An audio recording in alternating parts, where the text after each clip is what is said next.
I've lived in a small rural town called Maplewood for as long as I can remember. It's the kind of place where everyone knows your name, and the seasons seem to come and go with a rhythm tied to the land. The days leading up to Halloween have always been special here, wrapped in a blanket of anticipation, mystery, and just a dash of unease.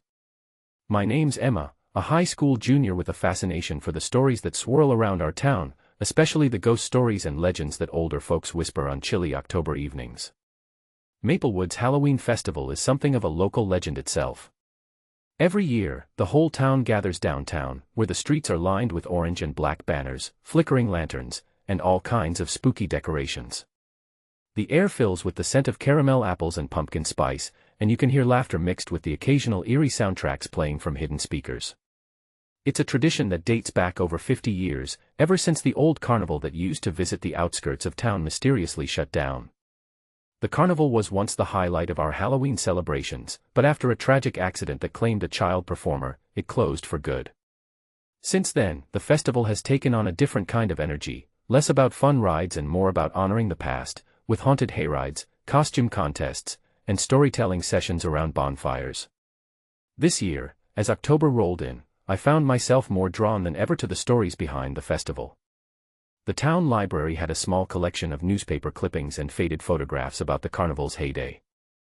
I spent hours poring over them, tracing the faces of kids I vaguely recognized from my parents' stories, and trying to piece together what really happened. The whole thing felt like a puzzle, one that might never be fully solved but was strangely compelling. My friends thought I was a little obsessed, but they humored me, especially since Halloween was our favorite time of year. The days leading up to Halloween were crisp and clear, with leaves crunching underfoot and a cool breeze that carried the promise of something mysterious. At school, the hallways buzzed with excitement and whispers about costumes and parties.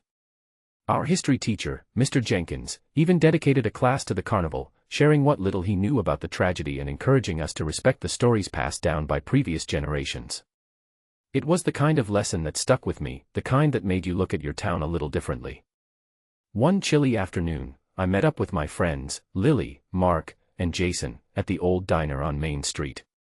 The place was decked out with cobwebs and fake spiders, but what caught my attention was the faded poster hanging near the jukebox. It showed a carousel horse, chipped and worn, with the words, "Maplewood Carnival 1969, scrawled beneath. I traced my fingers over the image, imagining the laughter and music that must have filled the air back then. Lily, always the skeptic, rolled her eyes but smiled. "You and your ghost stories, Emma," she said, sipping her hot chocolate. Mark leaned in, grinning. "Maybe it's time we check out the carnival grounds. See what's left of it." Jason nodded, his eyes gleaming with excitement. "I heard the place is cursed. People say strange things happen there every Halloween." I felt a thrill run through me. The abandoned carnival was just on the edge of town, a place most kids avoided after dark. Overgrown with weeds and rotting signs, it had the kind of reputation that made it perfect for a Halloween adventure. I agreed immediately, even though a small voice in the back of my mind warned me to be careful. That night, after dinner, we gathered at my house to plan. My parents were out of town, so I had the place to myself. We pored over maps and old photos, trying to figure out the best way to explore without getting caught. The plan was simple: meet at the edge of the carnival grounds just after sunset, spend an hour or so poking around, and then head back before it got too late. As we walked toward the outskirts of Maplewood, the sun dipped below the horizon, casting long shadows across the fields. The air grew colder, and the usual chatter among us quieted, replaced by the sound of our footsteps crunching on dry leaves. The carnival grounds came into view, a skeletal collection of rusted rides and tattered tents, half swallowed by the creeping darkness. I could feel my heart pounding as we stepped through the broken gate, the creak echoing like a warning. The carousel stood silent, its chipped horses frozen mid-gallop, their paint peeling and faded. The faint scent of popcorn and cotton candy lingered, ghostly reminders of happier times. We wandered deeper, flashlights cutting through the gloom.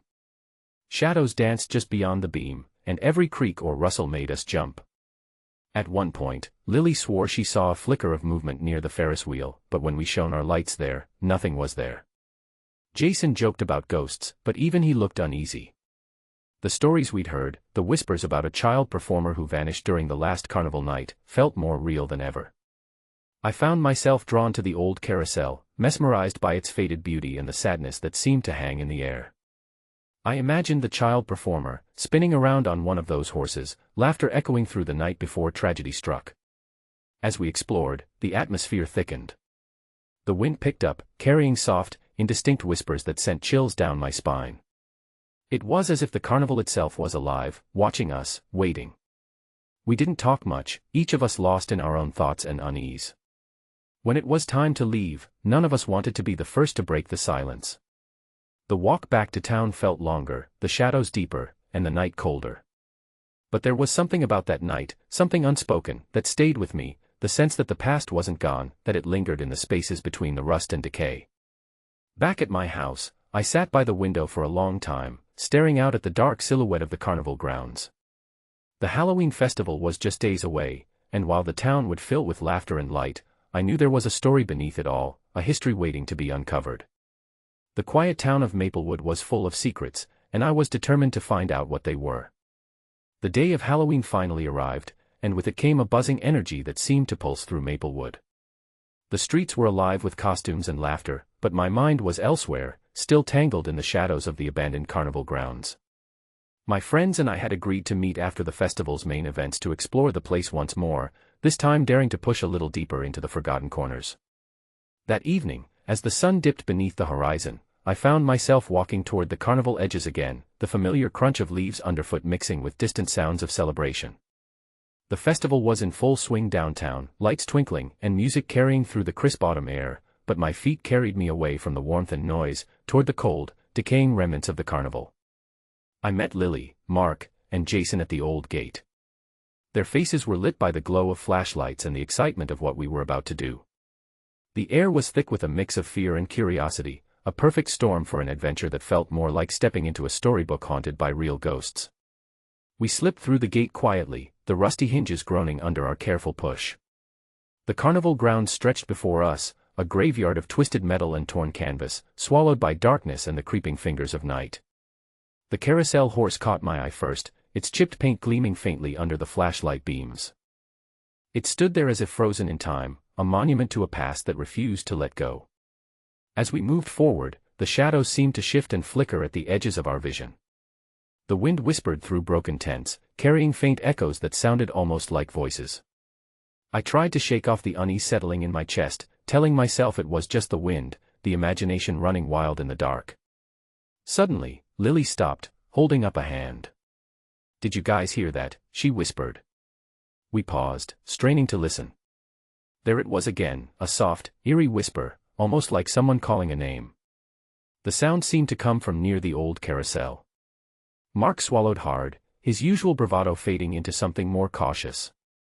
"Maybe we should turn back," he muttered, but the rest of us nodded, unwilling to let fear win just yet. We edged closer to the carousel, the whispers growing clearer, though still indistinct. Shadows flickered, and I thought I caught a glimpse of a figure moving just beyond the beam of my flashlight. "Did you see that?" I asked, voice barely above a whisper. Jason nodded, his face pale. "Yeah. Something's here." The air around us grew colder, each breath visible in the flashlight beams. Suddenly, the carousel's faint creaking echoed through the night, as if the horses were shifting, breathing life into the rusted metal. My heart pounded, and a shiver ran down my spine. Then, from the corner of my eye, I saw it, a pale, translucent figure standing near one of the horses. A child, no older than 10, dressed in a faded carnival costume, eyes wide and filled with sorrow. The figure didn't speak but gestured toward a small, worn music box lying on the ground. I stepped forward cautiously, reaching for the music box. As my fingers touched it, a soft melody began to play, delicate and haunting. The whispers turned into faint sobs, and the air thickened with a heavy sadness. The ghostly child looked at me, eyes pleading. I realized this was the child performer who had vanished all those years ago, trapped between worlds, longing for someone to understand their story. The rest of the group stood frozen, watching the scene unfold. I felt a surge of determination mixed with fear. This was more than just a haunting. It was a message, a cry for help from the past. As the melody played on, the figure slowly faded, leaving behind a chilling silence. We exchanged nervous glances, the weight of what we'd just witnessed settling over us like a cold fog. Determined to uncover the truth, we we started searching the area around the carousel. Among the fallen leaves and debris, we found fragments of old carnival posters, yellowed with age, showing the missing child's face and the promise of a magical performance that never came to be. The whispers returned, this time more urgent, as if urging us to dig deeper. We decided to explore the nearby tents, hoping to find clues that might explain the tragedy. Inside one tent, the air was thick with dust and decay.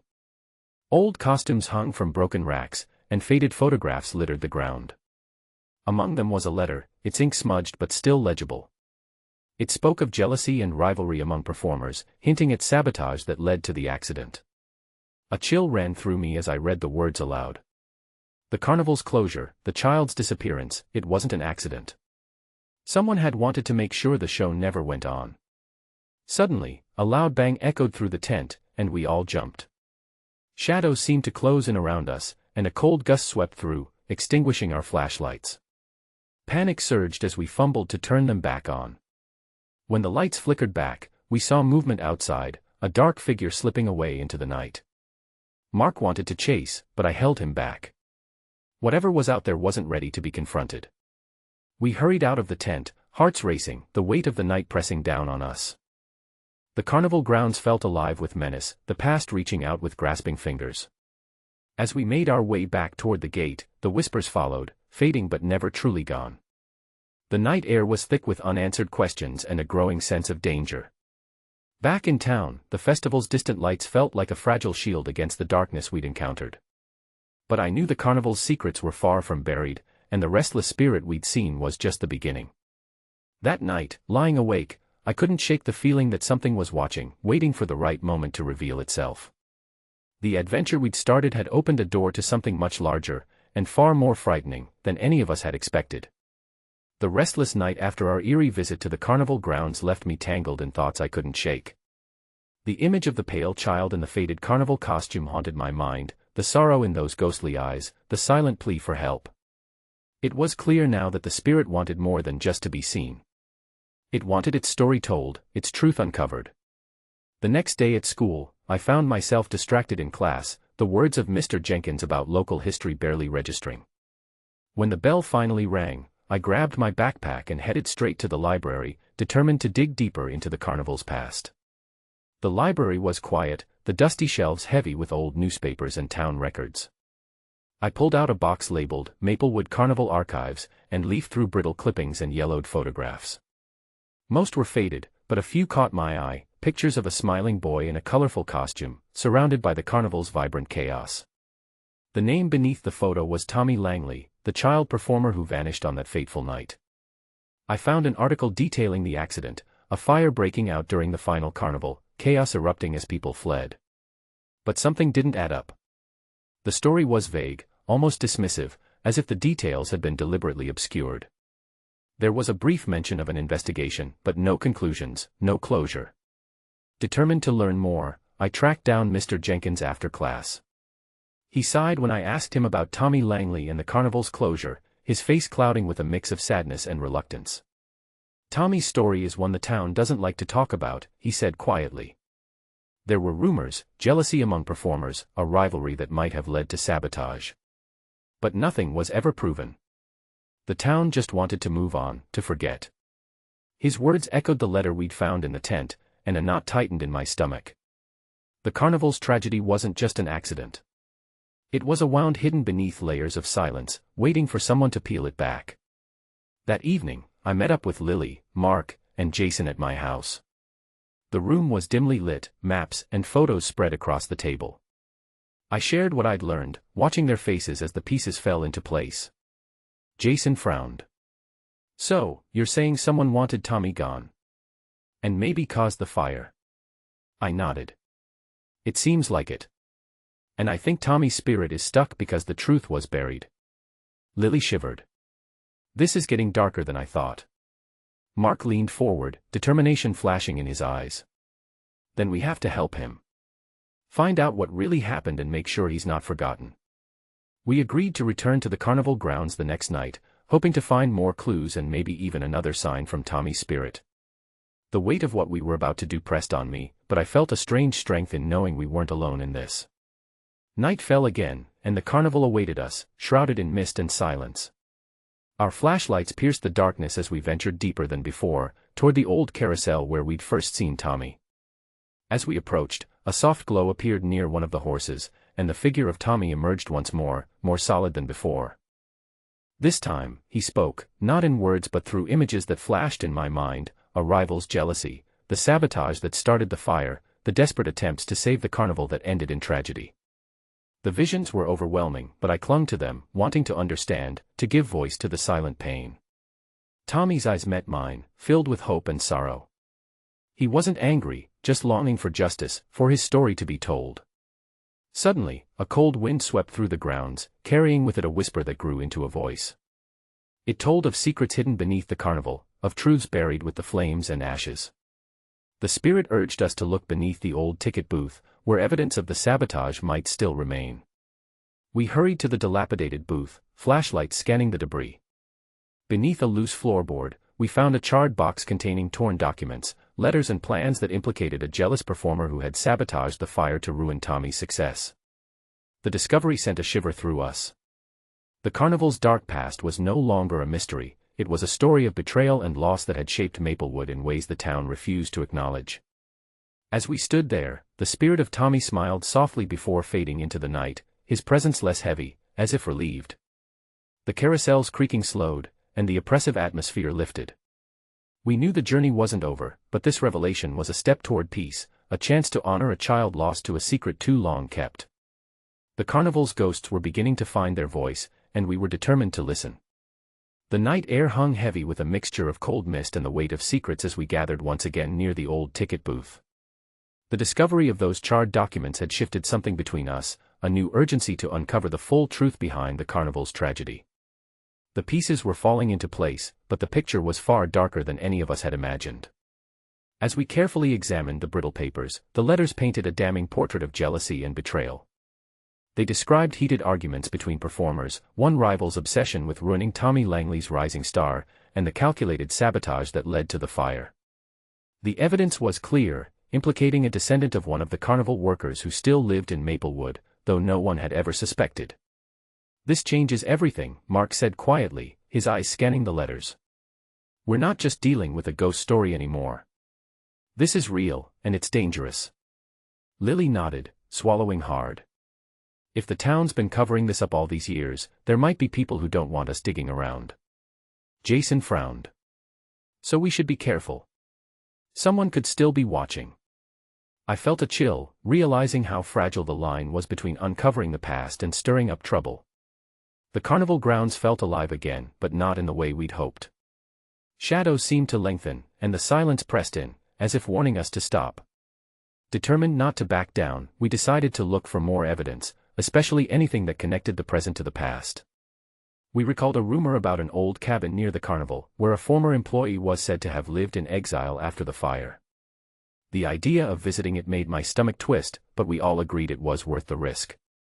We set out toward the cabin under a moonless sky, flashlights slicing through the thick darkness. The path was overgrown and uneven, but the familiar landmarks guided us. When we reached the cabin, its rotting wood and boarded windows gave it a haunted look, like a forgotten relic of pain and regret. Inside, the air was stale and heavy with dust. We sifted through forgotten belongings, old photographs, tools, and letters that hinted at guilt and remorse. Among the clutter, we found a journal, its pages yellowed but intact, written in a shaky hand. Reading it, I learned the story of a man consumed by jealousy and despair, whose actions had doomed the carnival and haunted him afterward. He confessed to the sabotage and expressed a twisted hope that the truth would remain buried, protecting his family and the town's fragile peace. The journal was a confession, a piece of the puzzle that tied the past to the present. But as we absorbed the weight of those words, an uneasy feeling crept over us, a sense that we were not alone. Suddenly, a noise outside shattered the silence, a branch snapping, footsteps crunching through leaves. We froze, hearts pounding. The sense of being watched was no longer just a feeling, it was real. Mark whispered, "We need to get out of here. Now." We hurried back toward the carnival grounds, the shadows seeming to close in around us. As we reached the edge of the clearing, a figure stepped into the beam of our flashlights, a man, face obscured by a hood, eyes cold and hard. "You shouldn't be here," he said, voice low and threatening. Jason stepped forward, trying to keep calm. "We're just trying to understand what happened years ago. We're not here to cause trouble." The man's gaze flicked to the journal in my hands. "Some things are better left forgotten." Tension crackled in the air, the night thick with danger. But before the confrontation could escalate, the men turned and vanished into the shadows, leaving us shaken but unharmed. As we made our way back to town, the encounter weighed heavily on us. The carnival's dark past was still alive, protected by those who feared its consequences. The mystery was no longer just about ghosts, it was about justice, family secrets, and the cost of silence. Back home, I lay awake, replaying the night's events. The carnival's shadows had reached into the present, reminding me that uncovering the truth came with risks. But I knew we couldn't stop now.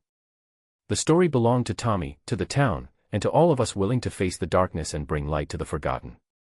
The morning after our confrontation, the carnival grounds felt different, less like a haunted relic and more like a place where the past was finally beginning to breathe again.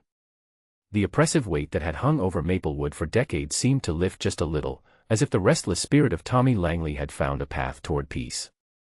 I sat by my bedroom window, watching the first light of dawn stretch over the familiar rooftops and fields.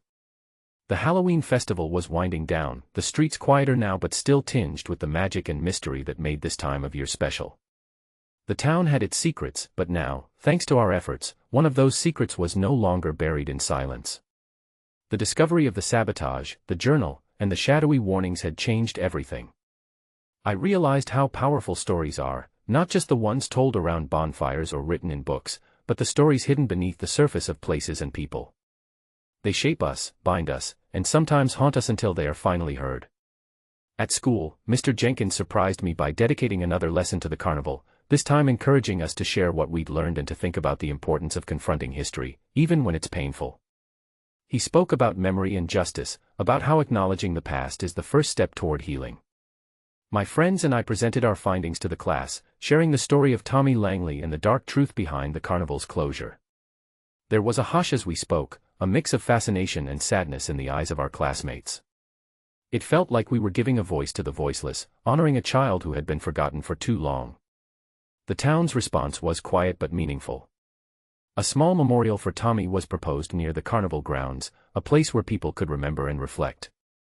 The festival committee agreed to include a storytelling session dedicated to the carnival's history, ensuring that future generations would know the truth.